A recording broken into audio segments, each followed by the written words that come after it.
Welcome one and all to the Stock Up Podcast, your one-stop shop for stocking up on the information you need to qualify for the Pro Tour. My name is Alex. My co-host is Jacob Negro.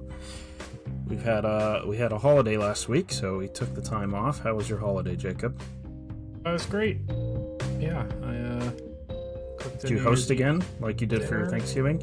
Not as big, but yeah, just Olivia's mom and some friends. I attempted to make a beef Wellington, which my guests were very nice about. I mean, it tasted really good, but the puff pastry part of the dish was basically a shell that I took off at the end. So yeah, that's a hard one.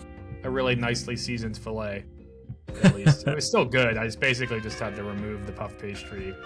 Yeah, as long as you don't overcook the beef, I mean, you're still going to be happy, but yeah, it's hard. Yeah, it was delicious. That's a hard one to make. It was not a beef Wellington, is what I would say. I see. Fair enough. I had a funny Christmas this year. Let's see. Kelly worked on Christmas, so I actually just got Thai food, with a coworker. So yeah. That was odd. On Christmas Eve we had a dinner with Kelly's family, so that was nice. But nice, yeah. And I also got a new webcam for Christmas, which it looks good. People on YouTube can see. Yeah. No, I need a better webcam. Yours looks good. Although I think when we upload it, it looks a little better than it does to us now. Yeah, so, in a bit of a lull period at the moment. I feel like I'm saying that a lot, but welcome to 2025 Magic. It's funny, all these sets are coming out, and in 2026 we're going to have even more sets. It's almost like you're just always sort of waiting for the new set to drop. I'll say this PT testing is really weird. The PT's in like a month from when we're recording, and the spoilers don't start till they're doing all the spoilers in 1 week from January 5th to the 9th. So I still have till next week to really have any testing. Me and my team are playing the decks that exist right now against each other, but that's just to get a feel of how things might be able to change. Yeah, and you never know if a set is going to be, have a huge impact these days or do nothing. So yeah, I was thinking, because it does seem like Avatar had a huge impact. Mm-hmm. The Lessons deck specifically, I don't know if it would be such a good deck if a decent amount of the banned cards were legal. I think. Yeah, that's fair. It kind of struggled to exist against Screaming Nemesis. Mm-hmm. I think it'd even struggle to exist against Corey Steelcutter and probably even Up the Beanstalk and maybe Prof, Eidetic Memory. Yeah, maybe Beanstalk. I keep imagining curving Tiger Seal into Profs. I've been thinking about it in Pioneer. Right. That's kind of nice. 4/4 Vigilance. Profs, yeah. That's funny. Yeah, a lot of the power of the Lessons deck is the fact that I think it's the Ancestral, basically. The fact that it just gets such good card quantity through a game. So maybe if other decks could keep up on that dimension, it wouldn't be so bad. The Talent Monument engine is really strong, but I'm not really convinced it's stronger than many of the banned cards. It's kind of just they keep banning cards, and now this is the thing to do. It's a deck of choice, Yeah. Well, that'll be interesting to see how the PT goes in the new set. I mean, I think I don't even know if by next week we can talk about spoilers for Lorwyn. Yeah, my understanding is we're probably 2 episodes away from a Lorwyn top 10. Okay. Maybe spoilers. We might have to talk about some of the cards that they've already spoiled. Yeah, we can.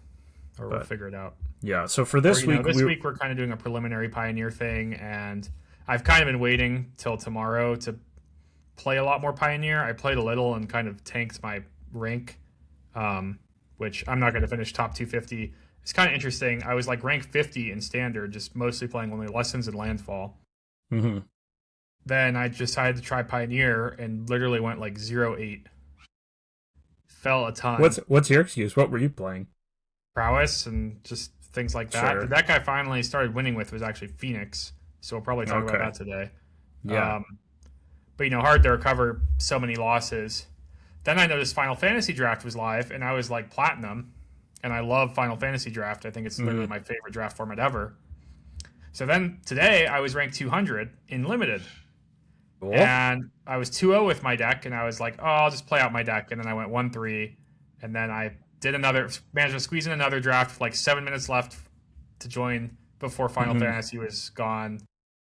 And I think I got 6 wins in that and still just didn't recover, and then played a lot of Avatar today, and I'm like top 500, but it seems like, even if I go like 7-2, I won't hit top 250. I'd have to like 7-0. Yeah. That's what it feels like. Is the season ending so brutal. soon? Is that what's going on? Yeah, the season ends tomorrow at noon. Oh, I see.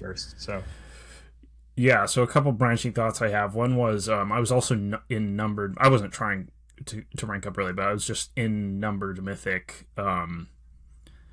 playing standard, and then I went to Pioneer. Although I've been playing this like blue-white Yorion control deck that I've been tuning. That's needed a lot of work, so I've been doing a lot of losing. So yeah, that's tanked me into the percents. And then as for limited, boy, I've been playing all these directs for Avatar, and Avatar is like, it's funny to me because it's such a cool set in one sense, but I think the limited format is just really bad. Like, I thought maybe sealed was all that was bad, and then I've done some, I've done a good number of drafts over the month or whatever, and the draft format's pretty bad too. Like, I just don't. Yeah. I mean, that's also the issue of trying to climb with limited, is like, when I climb with standard with like lessons, for example, which I have really tuned and I'm really good at, it's pretty easy for me to win almost every match I play because it's best of 3. But draft, it's like, I had a really broken deck today that I went 7-2 with, but I thought like both my losses were just like kind of, ridiculous things that don't happen very often. Best of 1 stuff.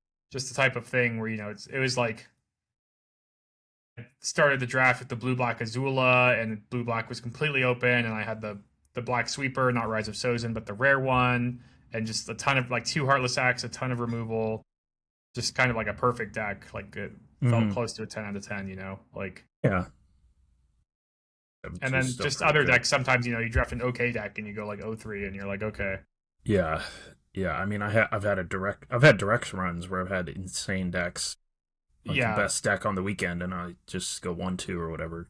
That's I did a couple pools. A lot of that is best of 1, and I think we won $1 but only like 2 attempts, so that was kind of nice.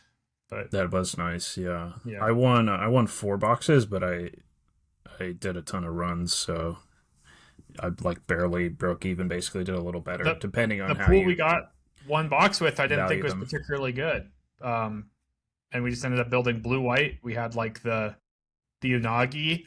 I don't think anything else like particularly strong. Probably another rare in there, but not like a broken one. And like just got a box, just blue-white cards in sealed as usual. Wild format, yeah. Yeah. Okay, so we were going to talk about Pioneer today. Really just an introduction to the format, as we sort of do when we're trying to juggle these, formats neither of us have played, and we want to dip our toes in it. We'll sort of just talk about it on the podcast, and you guys can listen to that. Yeah, and so there's a Pioneer Qualifier weekend. That's the format for January. So basically, this isn't so much like us giving advice or telling what we know about the format, but it's more like just us looking over it, discussing it. So, the 10th and the 11th, I think it's the weekend that there's. Yeah, that's what I thought Pioneer. too. Which means that this weekend's actually the probably best of 1 play-in, which I probably won't do. I'll probably take my 20 play-in points and try to play a best of 3 and hope it works. But yeah, probably best of 1. Boy, it's just going to be all prowess all the way down. Probably, maybe you could build a hateful blue-white control deck or something. I've played against some anti-prowess decks a lot. I've played against a lot of main deck high noons.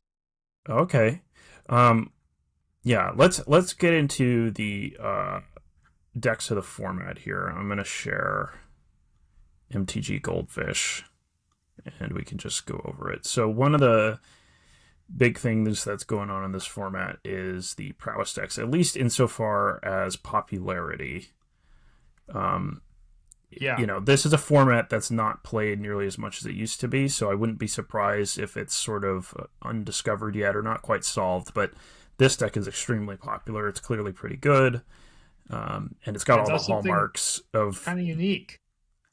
Yeah, it's got it's got the lessons that we've got from Standard in some degree, and then it's got a learn card. Yeah, Academic Dispute, which I'll go ahead and read. So this is a single red for an instant. Target creature blocks this turn if able. You may have it gain reach until end of turn. And then it has Learn. Learn is you may reveal a lesson from your sideboard and put it into your hand, or you may discard a card and then draw a card. So their sideboard has a package of, you pretty much will always see a 4th copy of Boomerang Basics. They play 3 main. Usually always Firebending Lesson. They don't play any other lessons main besides Boomerang Basics, to be clear. And then, yeah, like it'll quench you, Iroh's Demonstration, Octopus Form. It's kind of interesting to have such a big package, but you're also kind of a pretty aggressive, streamlined deck, so giving yourself a lot of options at the cost of your sideboard slots isn't crazy to me.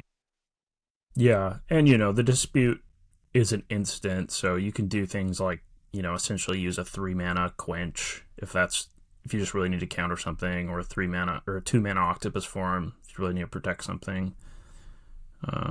Exactly. Yeah. And so that's a pretty interesting card because it's not really a card that's seen play before. It was quite good in Strixhaven Limited. And it's kind of warping in the format, in my opinion, because, this deck has 12 1-drops, for Swiftspear, Soulscar Mage, and Stormchaser's Talent. And then also more creatures with Emberheart Challenger and Corey Steelcutter. Which, Corey Steelcutter is certainly the star of the show here, unsurprisingly. Right. Yeah. Banned in Standard, right? That's one of the first places you'd probably want to look in a slightly older format like Pioneer. Yeah, but target creature has to block this turn if able is like not a thing that has really ever seen play in Constructed, and it's pretty potent because this kind of draws a card. So if you're trying to play like stuff like Llanowar Elves or cheap creatures that don't have haste or do anything the turn you play them, then this deck can sometimes just make you block with them and get a really easy 2-for-1 for 1 mana. Yeah, I think the big appeal to this card to me is even when you're not really using the ability to make your opponent block, you're getting a lot of versatility where you're casting multiple spells for your prowess stuff, basically. Yep. It's also, like 2 spells in 1. It's kind of like a cantrip. It always draws a spell, and usually the spell you want. In addition to having Stormchaser's Talent with Boomerang Basics, these decks also are playing Experimental Synthesizer, which is kind of a Pauper All-Star, I think. Okay, makes sense. 1 in a red common artifact. When it enters or leaves, exile the top card of your library until end of turn you may play it. And then as 2 in red, sacrifice this artifact to make a 2/2 white samurai token. Only at sorcery speed, but you can get a card off it. Mm-hmm. That sack part is pretty bad. I'm actually I have a lot of complaints about this kind of stock prowess list. This list that won the challenge has made some improvements, but there are some really weird things going on here, in my opinion. Okay, what do you think? So it's almost a mono red deck. It has the Boomerang Basics, the Into the Flood Maws, and the Stormchaser's Talent. And because of that, its mana base is actually 20 red sources. It only has, 11 turn 1 blue, 15 blue total if you're counting Riverpire Verge, which only has 8 things to turn it on. So I'd say this deck's actually pretty bad at going turn 1 Stormchaser's Talent, turn 2 Basics Talent, because having blue and having even turn 1 blue is pretty difficult. Which is a little weird to me, just because, that's a really powerful thing, and I guess what I'm comparing it to is Soulscar Mage and even Monastery Swiftspear and, this Experimental Synthesizer card, I just don't think are, very strong cards. This deck is, kind of like a mono-red deck, almost, it's trying to, make the game as fast as possible. And I guess this version doesn't even have Monstrous Rage, I'm realizing. That's a pretty normal part of these decks, I guess. Yeah, I've seen a lot of Monstrous Rage when I play. You have the Emberheart Challengers, and it's kind of cool because the Emberheart Challenger also, you can target your own things with Academic Dispute. And so, you can just, even though making it block this turn on your own turn wouldn't do anything, you still get to target Emberheart Challenger if you'd like. So, I've played against kind of a lot of versions of this deck. I mean, they mostly look like this, but I've played against decks that have stock up. In Pioneer and a little bit more blue base. I'm a little surprised, I guess. So when you first messaged me that, because you started playing Pioneer first, I think, and you messaged that Prowess was a really popular deck, and I just assumed it was a blue base Prowess deck. obviously with Steel Yeah. Cutter still. Um, but yeah, Yeah, and then I was surprised when it was people played all this like mono red pack against me. yeah, and I mean, I don't want to say this deck has like no cantrips because Heroes Hangout and Experimental Synthesizer are in a sense cantrips, but they're kind of that red effect of exiling your top cards. Mm-hmm. So you don't have a lot of selection. Those are really bad with, reactive cards. And like I see, for example, this deck has Sideboard Annuls and Witchstalker Frenzies, and just like things that aren't really going to work. Yeah. Um, why do you think these aren't blue based? Because a lot of the decks that came from Standard that this might is sort of modeled after were blue based. Like you Yeah, could. I'm really not sure. I mean, the mana maybe makes people want to stay mono red, but I think you could fix the mana by adding more blue cards, and then like Probably. cutting some of these red sources for blue sources. Mm-hmm. And Have just more kind of like I islands. think the mana would just be better if you had a more balanced mix in both red and blue sources and red and blue spells. Which Yeah. these kind of like cantrippy cards I think would be perfect. And yeah, I know the synthesizer is good with boomerang basics, but like you can just play an aggro deck and bounce your opponent's stuff, and I don't think it's that bad. No. And your boomerang basics, I mean, is already pretty good with Stormchaser's talent. Yeah, anytime you have the talent, it's not really going to matter. Yeah. There's some other things too. If you played like Consider and maybe even Opt, maybe you could play some number of Prof's Eidetic Memory, which is something you could bounce. Mm-hmm. It's another banned card. Wouldn't hate at least trying it. Um, what? So I guess these red cards, these red one drops or creatures. Like I'm trying to think of what other blue like aggressive cards you could play. Obviously, you have talent and Steel Cutter. You'd probably want something else. Maybe you could keep like Yeah. the Challenger or something. Yeah, well, this deck has 20 threats, Mm-hmm. and that's also like if you look at modern prowess or the standard prowess lists when Steel Cutter was legal previously, I would say like 14 to 16 is usually the threat range I'm used to seeing. This deck's also kind of extremely threat dense, which isn't like a disaster, but playing 12 creatures in a prowess deck is pretty high. I guess that's what the modern deck plays, but then the modern deck doesn't have Stormchaser's talent. And in general, when I play with Steel Cutter, I don't know, like it is weird to play an aggro deck and want things like Consider and Opt because you kind of need like things to align perfectly. Maybe not perfectly, but you don't want to just like be spending the first few turns cantripping. You want to actually get to the board and play things. But with Cutter, I feel like you're just gonna play it and make a monk, and then maybe next turn make a monk, and you're out of cards in hands. With this type of deck. Why don't we have Vivi? That's a Vivi? bit expensive, but I do think that like that could be a direction of the deck. I will Yeah. say in mirrors, historically, when Standard Cutter was around, the first thing that matters is like having Cutter or more Cutters than your opponent, in my opinion, which isn't really solvable. The cantrips help, but not in like a realistic way. But the second thing that did matter was kind of being aggressive because you kind of just can't grind out Steel Cutter, I guess.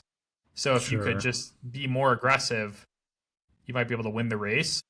Um, Okay. So this is all to say that you think Vivi's too slow in like mirrors, yeah, probably. but it could be a pretty like potent sideboard card. I don't know. I'm pretty interested in playing, I guess, what I'd call a slower prowess list. There's also Yeah. some interesting things, I guess, like playing. These are the 12 best one drops with prowess, to be clear, and I do think that might be a lot. But I guess when you play with this academic dispute card, you really want to have a creature. So Yeah. In case your opponent doesn't, right? Or yeah. just get Also, if stuck they in your do, hand. you want to make it block and actually have an attacker. Right. That So too. Yeah. When you played prowess, did you just play this deck, or did you try I played any with other? Consider and some stock ups. Uh huh. I think another sideboard card. I don't think I'd want it main, but a sideboard card that could make sense, like one or two copies, is actually Divide by Zero. If you're gonna have this lesson package, anyways. Sure. Just against slower decks. That kind of makes Yeah, sense. pretty good against High Noon. You can like bounce at end of turn and then get something else and then have a big turn. Yeah. I like that this version has at least Into the Flood mod. I would say I played a lot of Phoenix, which we can get to later, but the ability to bounce High Noon at instant speed is like a big deal, especially against blue-white control, because if they cast a spell on their own turn, then you can just safely bounce High Noon end of turn and not worry about a counterspell. Yeah, and I mean that saving that 1 mana is pretty huge too. Yeah, you get a bigger turn on your turn. Also, you might develop a Steel Cutter at some point while you're waiting out this High Noon, and then at the end of turn you can bounce the High Noon and like cast an Opt and get a Monk. Do you think High Noon is like kind of a staple of the format? I mean, I guess it's been in my blue-white control deck because there's so much of this deck, but I mean... Yeah, there's blue-white control and black-white mid-range that both have main deck High Noon right now that I've seen a decent amount of. Gotcha. And then there's also... So the deck, I don't know if you've played against it a lot, but in Mythic on the ladder, when I've just been jamming games, I've been playing against this green-white deck a lot, and it actually looks like it's the next biggest deck in the meta, so we can go ahead and look at this deck. Yeah. So this is a collected company deck that what have we got new lately? It looks like it's got Badger Mulcub or a Burroid as like, another 4-drop alongside collected company. Got some abandoned air temples on the sideboard. What's the strategy with this deck? Yeah, this was a deck that basically the last Pioneer RC over a year ago. There's a story about this. The player Zevin Faust top 8'd that RC with this deck. This was before Ouroboros, obviously, but pretty similar otherwise. No Elspeth either, I guess. But kind of seemed like just a really strong deck that no one had ever thought of, really. And he kind of came up with it and top 8'd the tournament. And then also to add, he did that again for his first Pro Tour. Oh, wow. Aether Drift. But with the black-green up the beanstalk, like graveyardy deck. But yeah, I mean, it's kind of a prison-y deck. It's got Enduring Innocence. It's got a lot of surprising amount of interaction for a green-white creature deck with Skyclave, Apparition, and Aven Interrupter, and then kind of just slows things down. It's a little weird. The Collected Company is already a little weird in a Thalia deck, and these Elspeths are even weirder to me. They seem like a great card in some matchups, though, I'll admit. Yeah, I mean, obviously I've been super impressed with Elspeth in general. One of the things that I felt like was holding Elspeth back in Standard for a while, not really now, was Corey Steelcutter. And now, that's everywhere, so... Yeah, and I'm not actually sure that this type of deck, I wouldn't be confident it's good into Prowess, reliably. No, but I've been seeing a ton of it. I guess the joke is you have Archon of Emuria as your High Noon thing. I've just heard tales of people playing against Thalia and Academic disputing it for 2 mana and still 2-for-1ing it, It's all the Prowess creatures basically work, except for Stormchaser's talent. Right. Because they get up to 2/3, and then you attack, and they have the block, yeah. And then if they go first with a Prowess creature and you play your Llanowar Elves on turn 1, you get blown up by that too. Yeah. I don't know about this deck. It's felt pretty decent against blue-white control, although obviously blue-white control also has the tools to deal with this with sweepers and whatnot. It's interesting to me that this format is homogenated so much. I guess it's because there hasn't been like a Pro Tour or anything recently, so people, I don't know how much innovation is going on. Yeah, no, I totally agree. I mean, this format is, I think, surprisingly close to like the arena-only formats. Yeah. It just doesn't really have a lot of people trying very hard to kind of perfect decks, or maybe that's not the right term, but the best players in the world are not really playing this format right now. So right. Well, and even people who like this format, I mean, when you're just jamming games, maybe you just have like a pet deck and you play that over and over again. You're not necessarily trying to innovate, right? Yeah. It's funny, Rakdos midrange. Playing on the ladder, I've literally only played against these 2 decks and maybe 1 or 2 other things. I haven't played against much Rakdos midrange, but that is the next biggest metagame share. I remember this being a force in Pioneer for a while. I don't know what you think about it now. Kind of same old. Same old, yeah. Shieldred, all the black cards. If you ever played in that Standard a couple years ago. In my opinion, correctly decided that the only demon worth playing with Unholy Annex is Mutavault. Okay. Because it's why I play a bad card, just Sure. to. And also, Shieldred is kind of an honorary demon because you'll gain the 2 life back when you Yeah, draw a card. Like, you at least that's a stay at the good same point. life. And So, Mutavault seems really good with it, and of course, it yeah, makes no, its own Mutavault is demon. certainly the best, and it also makes a demon itself, anyways. So, Yeah, this all makes sense. playing a Um, Braid for the Steel Cutters, which is probably the most. If your opponent, I'm going to guess if you play Prowess and your opponent doesn't draw Steel Cutter, you're probably having a great time against them as this deck. Probably, yeah.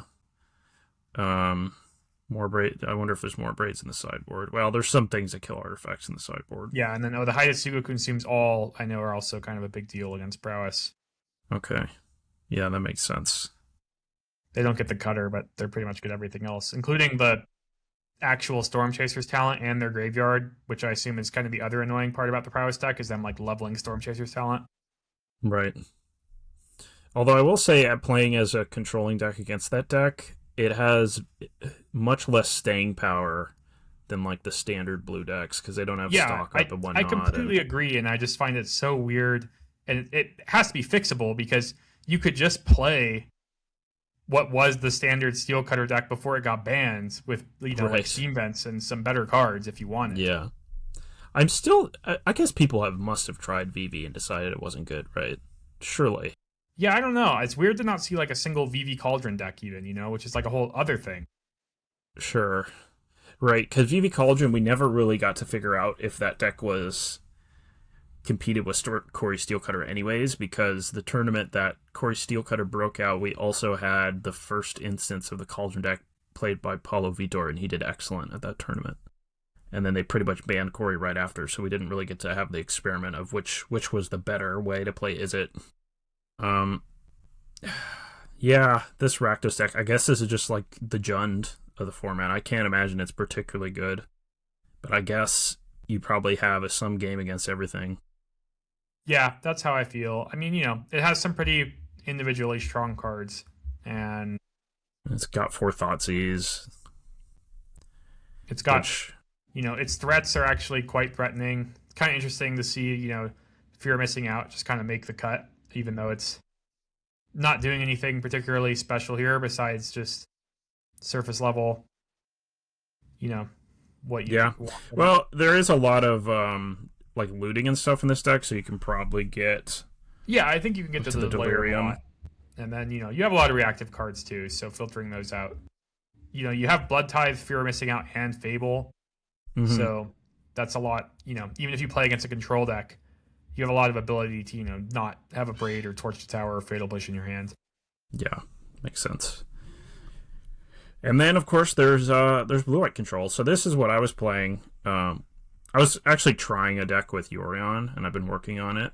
And I haven't really tried this Kahira version, which might be better to play Kahira, because Yorion brings its problems with inconsistencies. But that's just what I was working on. I've played this deck before. It's been around for a long time in this format. I think, Normalize, Supreme Verdict, Dovin's Veto, and then I guess Wandering Emperor are kind of the core of this deck. Just kind of blue-eyed all-stars. This deck has the interesting bind of, it used to be Memory Deluge, now it's Consult the Star Charts, which makes sense, of passing on turn 4 with 4 open mana, and your opponent has to kind of think about Wandering Emperor, and or Consult the Star Charts, which is kind of pretty tough, Right, because if you can do something powerful that doesn't involve a combat that involves right into Wandering Emperor, I would definitely do it, because it's their most awkward turn to try to counter one of your spells. Yeah, because their counters are kind of cheap, so if they end up spending their turn 4 using a Dovin's Veto or whatever, then... Yeah, sometimes it's correct to maybe not cast spells earlier, especially, on turn 3, but maybe even turn 2, if you're just like hitting your land drops. It's really contextual, but you could maybe start casting your spells if you're kind of just a deck that is playing more Haymaker type spells, which maybe that red-black deck's a good example, especially if you like are on the play and you got like a 2 drop down. Maybe consider waiting to cast your spells until turn 4. Yeah, I don't think that's crazy. It's certainly contextual, but you can really just make them start having to cast their No More Lies and such on the turns they wanted to be casting Consult or Wandering Emperor. Yeah, totally. And then sometimes, they start missing land drops, can't play their big stuff. It's this particular list we're looking at. I guess it has Consult the start charge. I mean, Consult the charge is nice because you can cast them for 2 mana. I would say sometimes with these control decks, you need a smoother for the first, 3 turns of the game to make sure you hit your land drops and can interact and whatnot. And this deck doesn't really have that. Like I know they used to play things like Deduce before. Yeah, I mean, Consult does do that a little bit. It does, yeah. This deck has main deck High Noon and Temporary Lockdown. It's interesting. You could actually play... Yeah, you could play Starcage. Yeah. And not hit your own High Noons. And then you could also open yourself up to playing some Seam Rips if you wanted to also. Yeah, I would think that's what I'd want to do if I were playing this. Yeah, because with Lockdown, there's nothing in particular that's an enchantment you want to hit. It's kind of nice that it hits Stormchaser's Talent, although even that, if they're playing a game where they're bouncing your Lockdown, might just give them more tokens to prowess kill you with. Yeah. How do you feel about Kahira in this blue-white control deck? Have you ever played with this? Seems deck? Fine. I don't. What do you get if you don't play Kahira? Not much. Maybe some. It's awesome. Some creature you could think of. Yeah, it works out that you get to still play Beza. I know Nassif has done that in Modern plenty of times in his Modern control decks. Kahira, yeah, you're not missing much. Can't play things like Quantum Riddler, I guess, or yeah. And there's some creatures. Is Yorion? Yeah, I'm actually friends and teammates with Dan Weiser, who won a Pioneer RC with Blue White Control Yorion in Atlanta a few years ago. And I know Red Black was quite popular, and I think that if Thoughtseize decks are popular, like Yorion is where you want to be. But maybe if they're not, then maybe kind of the more sleek deck it's what you want. But I think playing that kind of Omen of the Sea plus Yorion combo is one of the best things you can do against Thoughtseize decks. Yeah, Yorion does provide quite a bit of staying power. So this is the list that I've been working on. I've been pretty happy with Appa in this Yorion shell. Interesting. There's just a lot of looping and value you can get with Omen of the Sea. I've got one Omen of the Sun. Aang works well with it. Yorion, obviously. Sometimes you bounce your own Seam Rips because they hit tokens. You could unlock your own High Noon, cast a bunch of stuff on your turn, and then replay the High Noon. Yeah, Authority of the Consuls is another card that I used to kind of think was a kind of crappy, unplayable card, but as I've played more Standard and things like that, I think, if you're kind of playing a lot of these 2-for-1 card draw spells, it's really kind of nice to just have something cheap that can buy you a lot of time. Yeah. It does things you wouldn't expect to, it messes up crewing and that sort of thing. I guess that probably doesn't happen a ton in Can be kind of good with the Wandering Emperor too. Yeah, it's kind of good with the Wandering Emperor. I am utilizing the Pinnacle Stargates in the sideboard against the Prowess deck, and I've been pretty happy with how the list is now. I've been decently happy in the against the Prowess deck. You definitely have the tools to beat it anyways. Yeah, I would imagine if I played a deck like this, especially in the closed deck list qualifier weekend, I would probably be looking to pre-board against Prowess, which that other list we looked at seemed like it was kind of doing. Yeah, I mean, I've got some High Noons. I'm kind of doing that. I could see going heavier, especially with how much I played against it. The Starcage seems really good against them, I guess. Yeah, you can play the Starcage main deck. I had a Starcage or two in the main deck at some point, and then I kept playing against that green-white deck, and that Starcage actually isn't very good there. So they're mostly 3-drops. Yeah, they have a lot of the cheaper things, but I get your point. Totally. I guess it's just their mana dorks. Starcage, doesn't it also, so it's artifact and creature, right? So yeah. It actually hits earthbended lands. I mean, they get back, the lands come back, but still. It does hit it, yeah. Yeah. So it turns them back into a land. So yeah, it's pretty nice. And then, of course, I've been happy with Seam Rip just for... This is kind of a side note, but something I've realized in Standard. If you have like a Soul Guide Lantern and you cast like Day of Judgment and you kill Earthbended lands, you can exile them permanently. Oh, I didn't know that. So because it's a it's trigger. Like a replacement.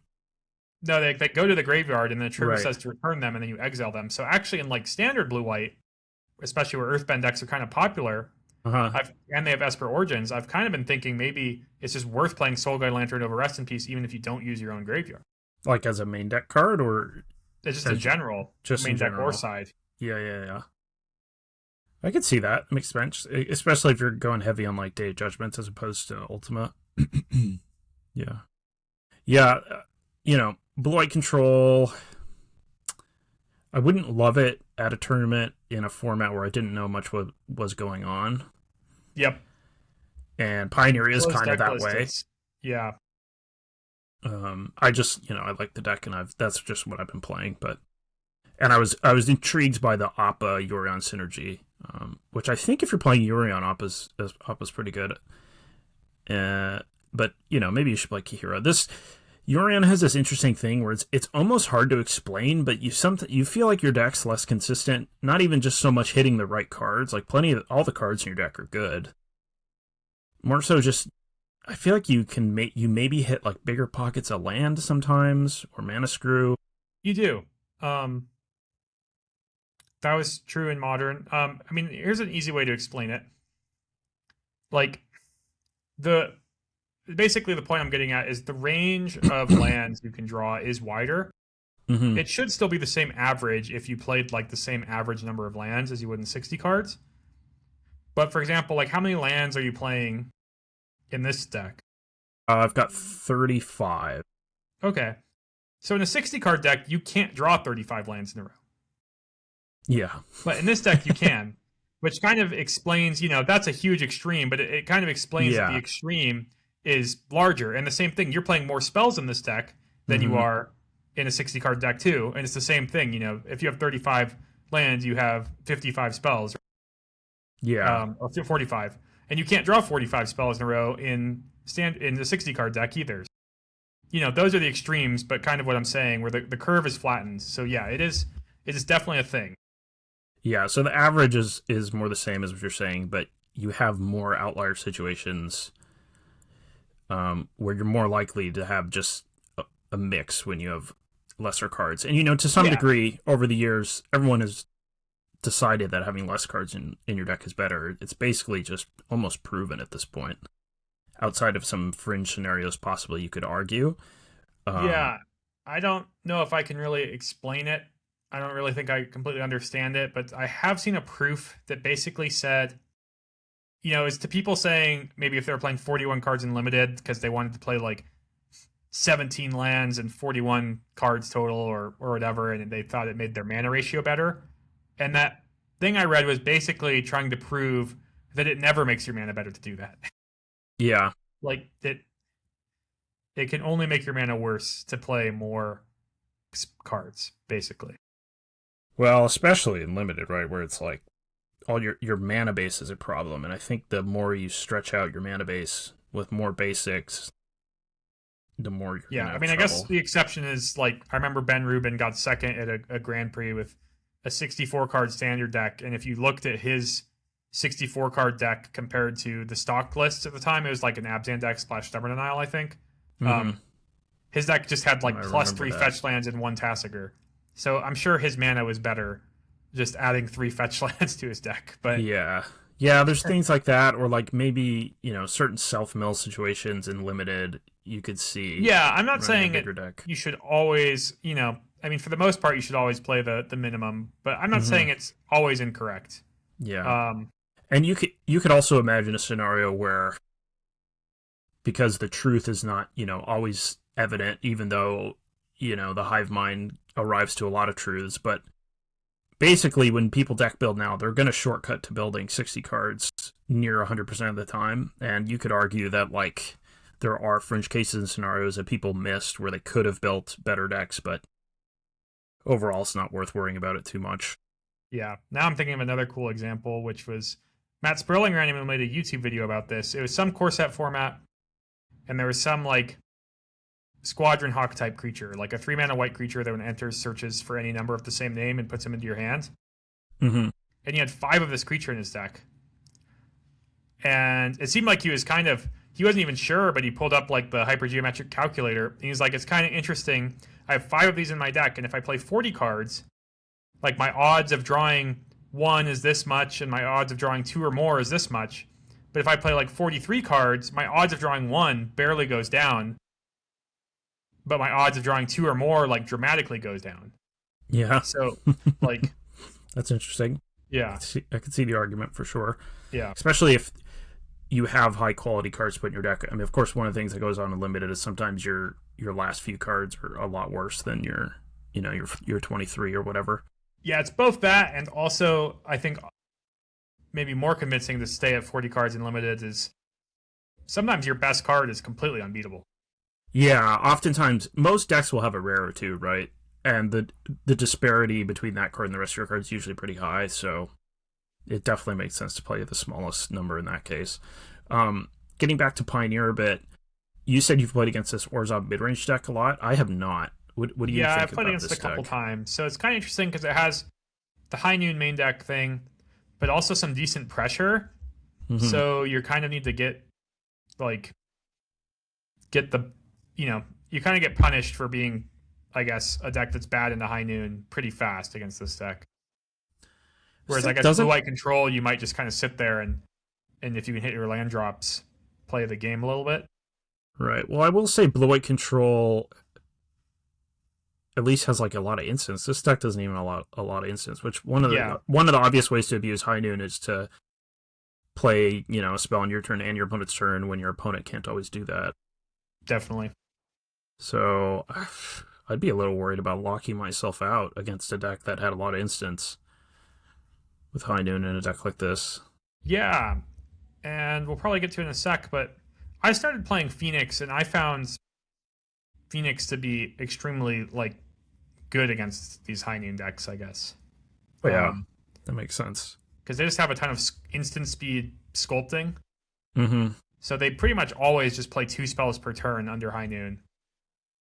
Not, on the same turn, so they're not going to trigger their Steel Cutter. But, they have these... This list also, interestingly, has Ledger Shredder instead of Artist Talent, which this... Karate Dom is the only person I've seen do this. Okay.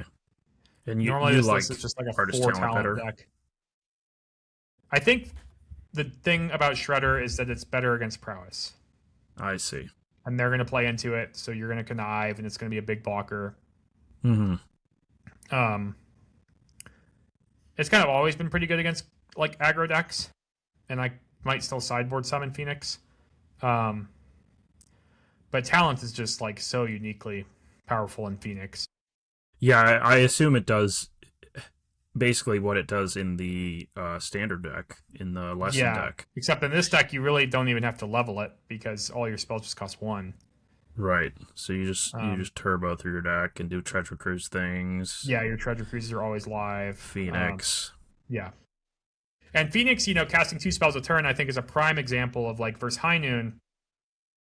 I'm just developing a Steel Cutter or something, playing spells on my opponent's end step, eventually end of turn bouncing the High Noon, casting a spell, getting a monk, going to my turn, casting a bunch of spells, getting Phoenixes. Yeah. I guess it's also not that weird to have one Prophesy Memory in Phoenix. So you can dig into that and play it. And with Treasure Cruise and Artist Talent, it's not weird to play the Prophesy Memory and it's just 8 counters and things right. That makes sense. I think there was a time where they played a higher quantity of these before Core Steel Cutter. Steel Cutter and Artist Talent have supplanted it a bit. Kind of, you want a bunch of instants and sorceries being a Phoenix deck, and these payoffs are also pretty good.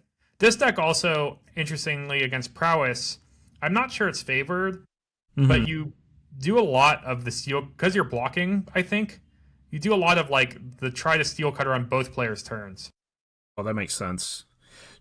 I mean, it seems it definitely seems like it'd be weaker into that matchup. They just go under you.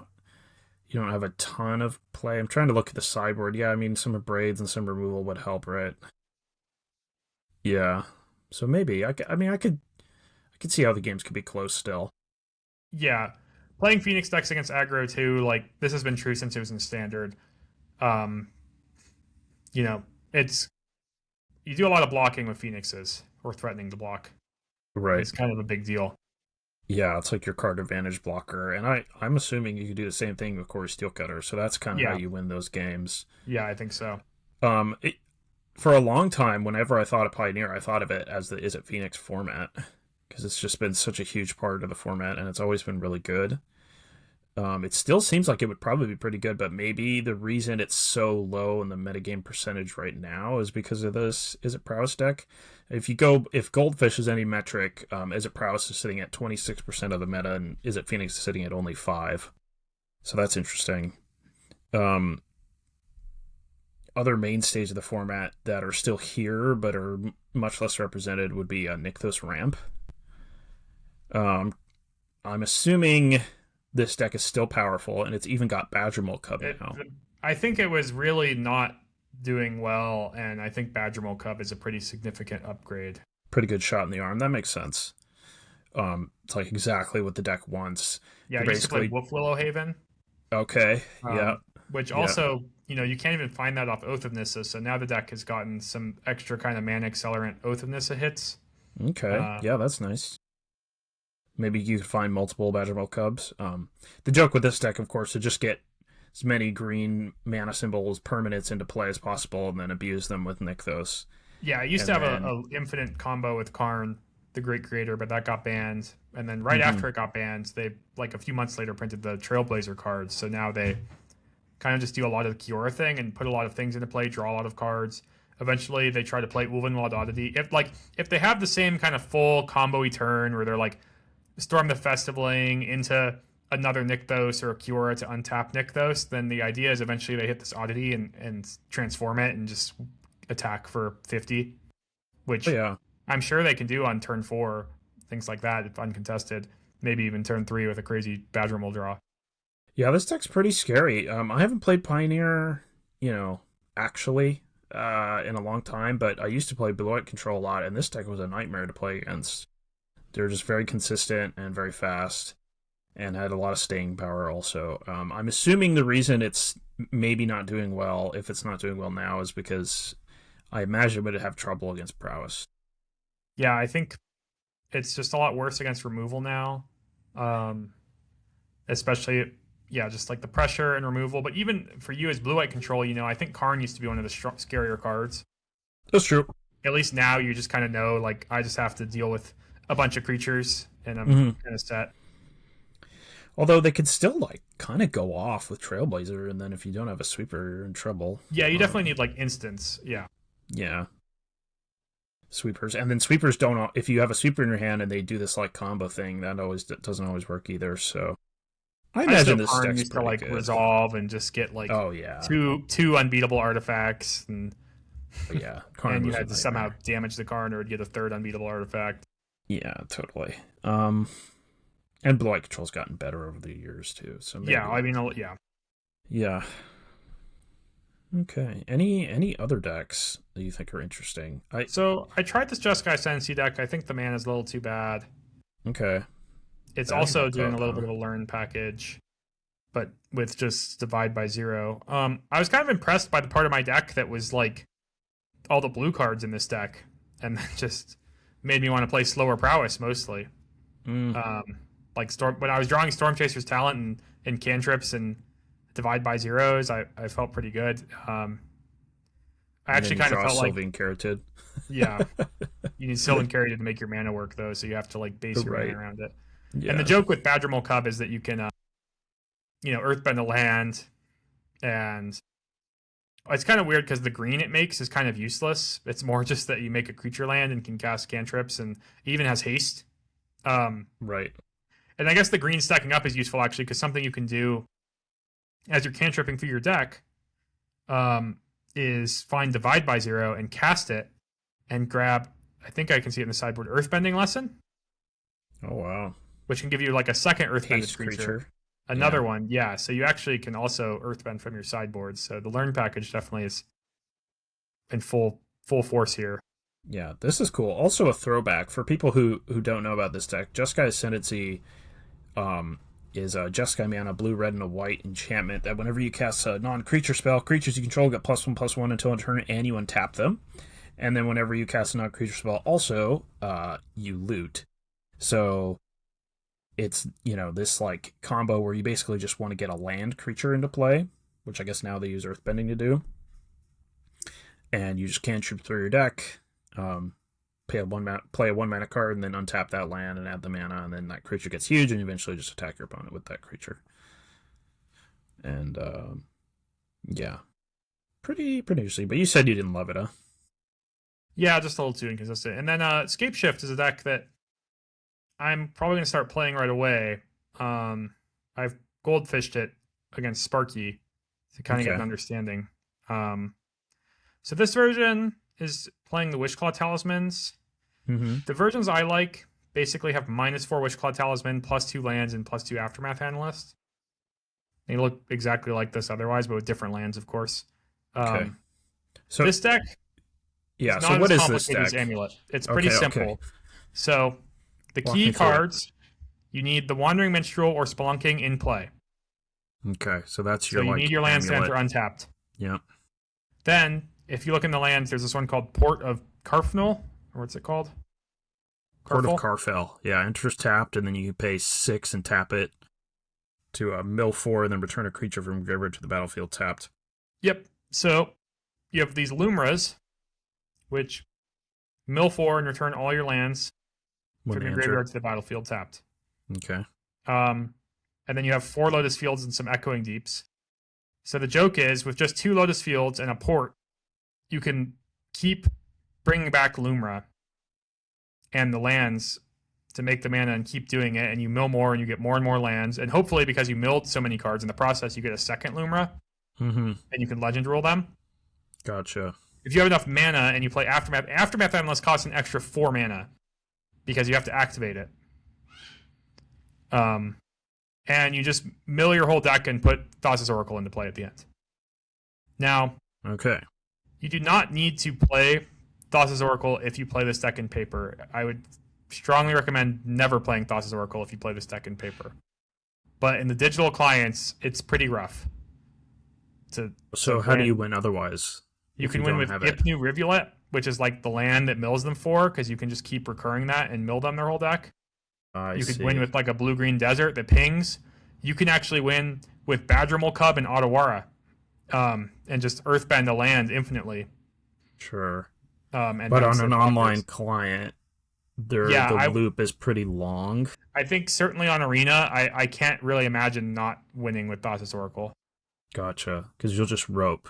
Because you have to do so much stuff, and there's so many triggers. On Magic Online, it's maybe a different story because you have your own clock, so if you can do things fast enough every other part of the game, then you might be able to accumulate the time. But Arena doesn't really work that way. Arena, you're kind of capped at needing to win the game in a few minutes, no matter what.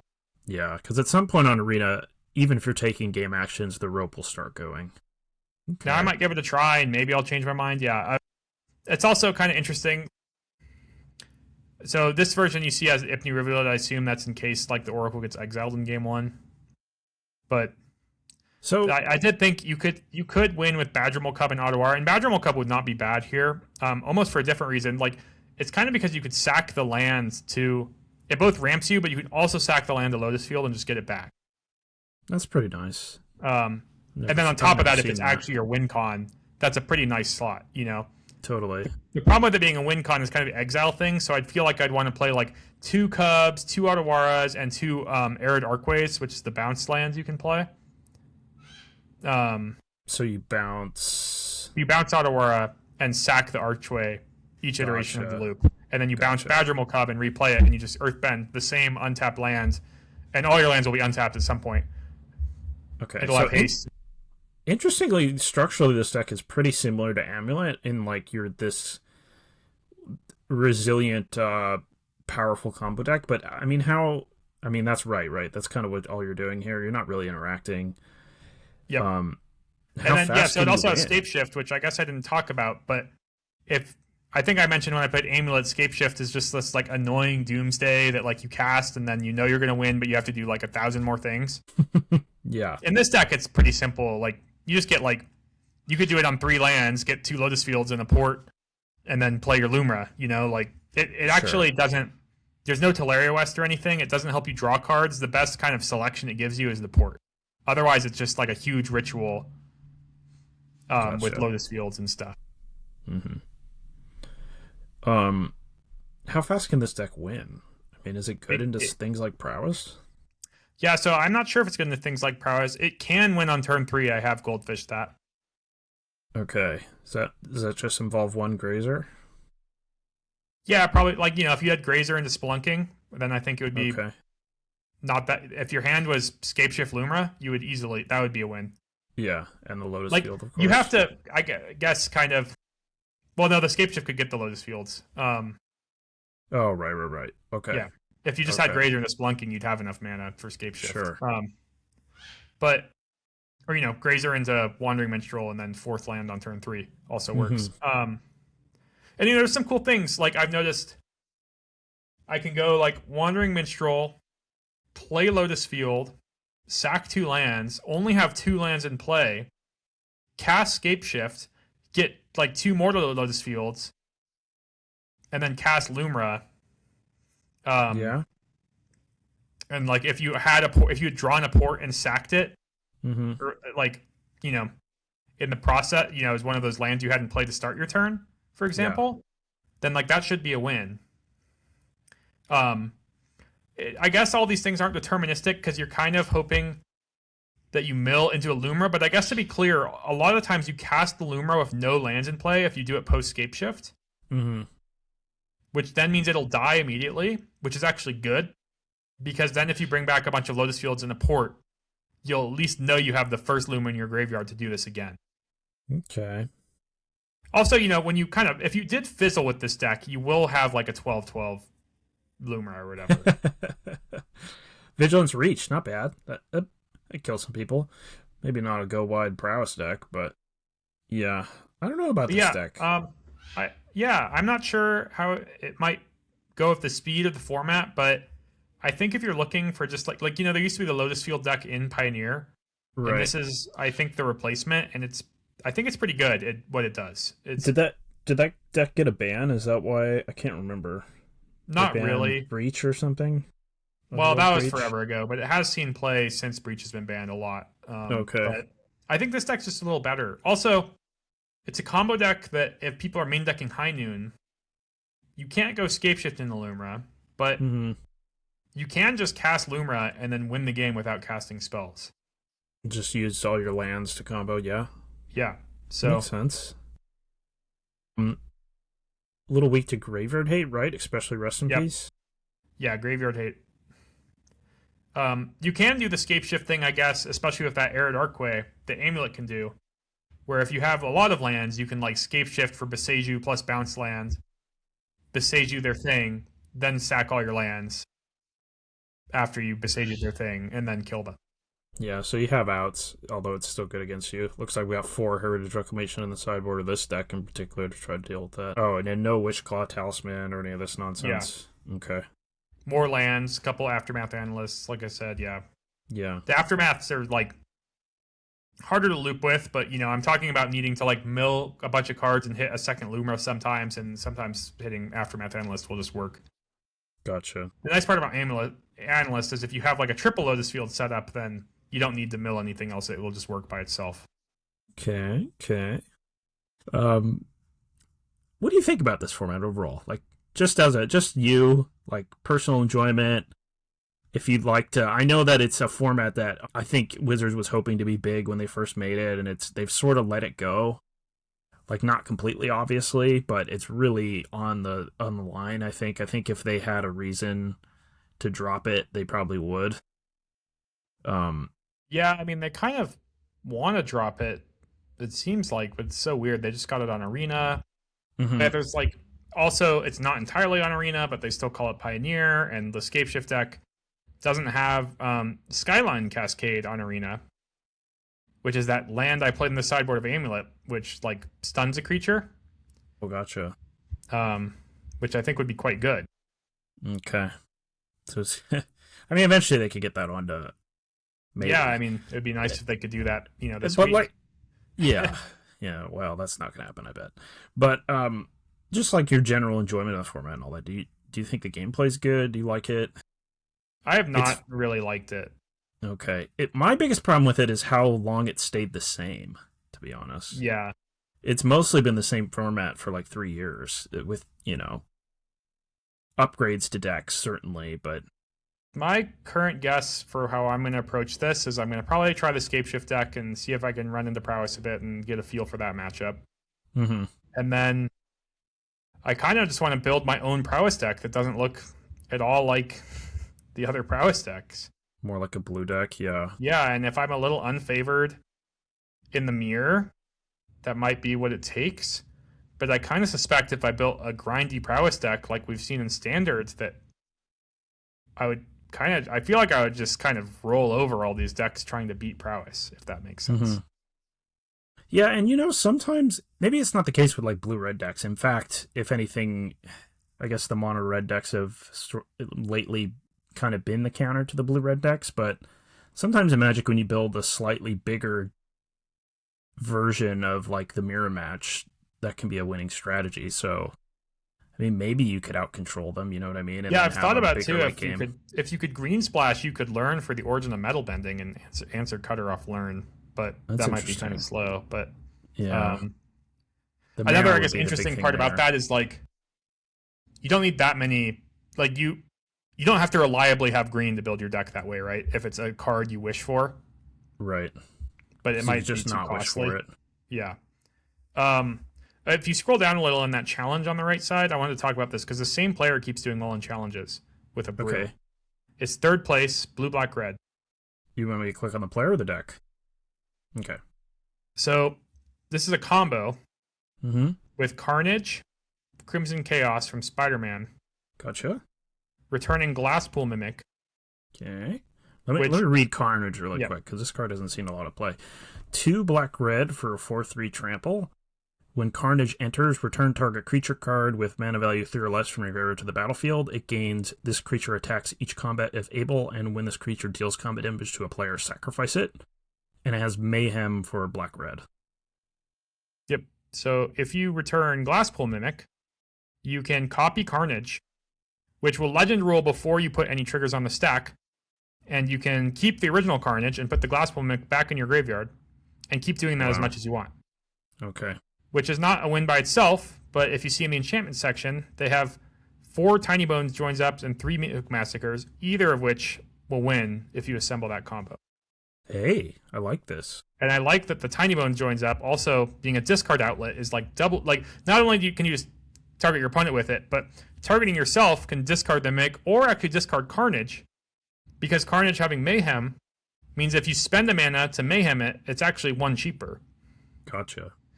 So this deck can win on turn 3 if you just like play a looter, loot the Glasspool Mimic, and then on turn 3 play Tiny Bones joins up and discard Carnage. Mm-hmm. And then we got Grand, Rona's looters here.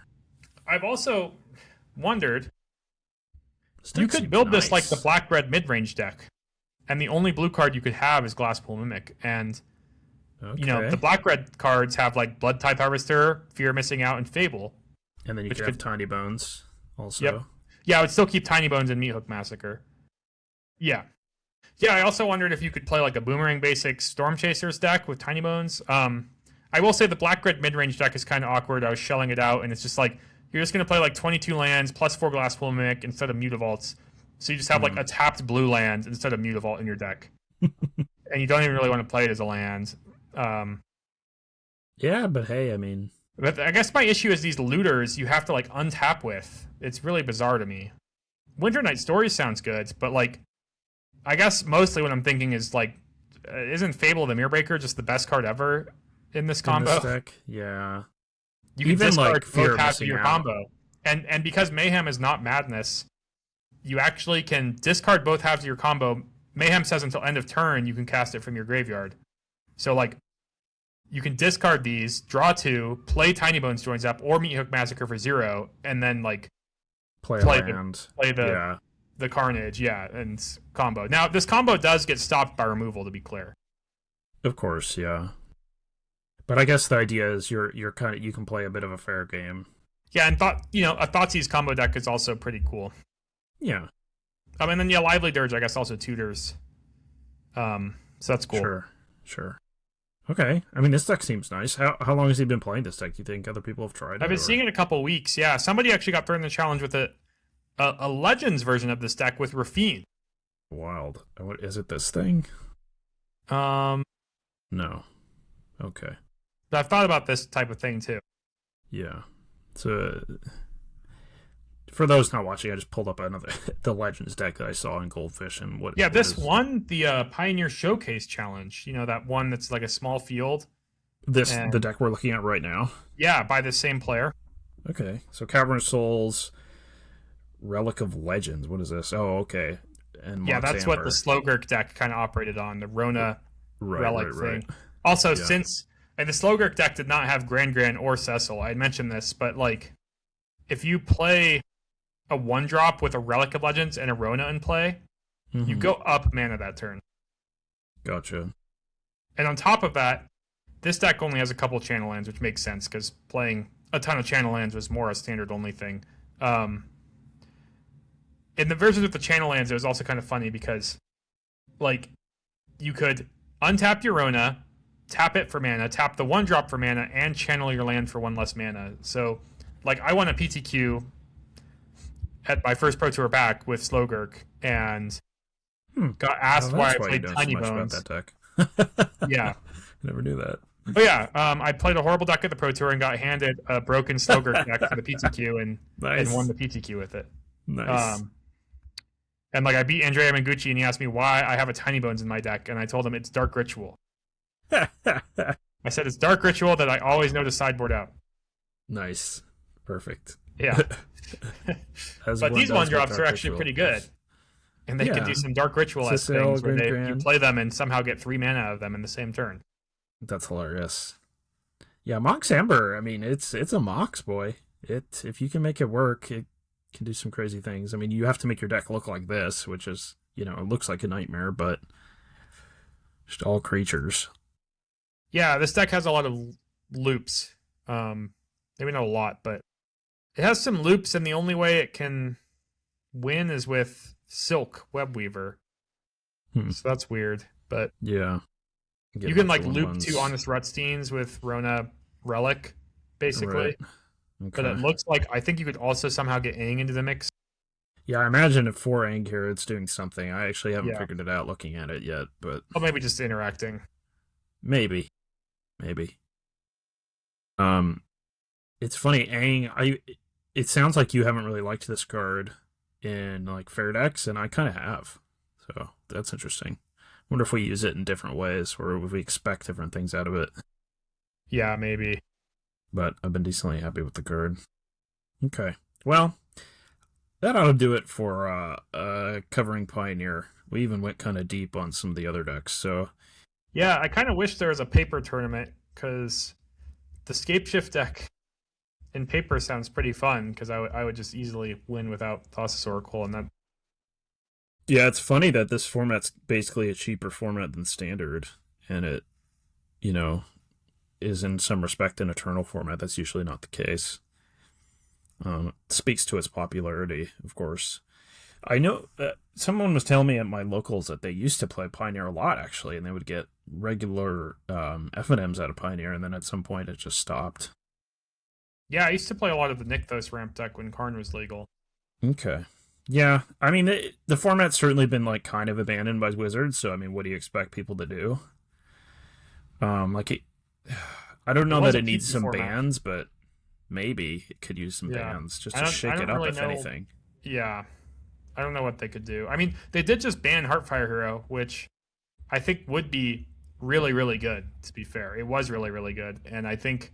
so that's something, yeah. I think it would actually see play with the Academic Dispute stuff. And you might be like a mono red deck splashing sideboard boomerang basics in the same way I was just talking about, where like you don't need to draw blue, but like sure you'll play your River Pyre Verges in case you draw your learn card. Right. Yeah. Okay.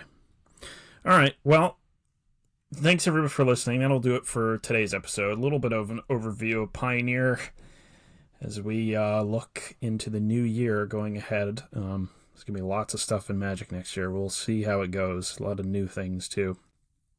I want to remind everyone that you can follow us over on patreon.com/stockuppodcast. Our tier over there is $1 a month. You get access to all of our exclusive content.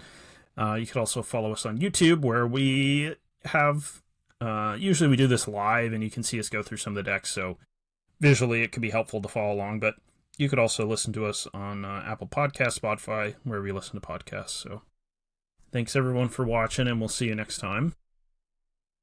Is there one? Okay, so as we go into the new year, it's funny, my YouTube feed has a bunch of these like 2025 retrospectives. I figured I'd ask you what was your favorite and least favorite sets of the year. Maybe you can't say Spider-Man is your least favorite, because that's okay. Fair enough. Such a easily bad set. Okay, so I'm just making sure I know my options. So we got Aether Drift, Yep, Dragonstorm, Tarkir, Final Fantasy, yep, Edge of Eternities, not Avatar. Spider-Man, and Avatar. Yeah, I think that's everything. So 5 major things. Okay.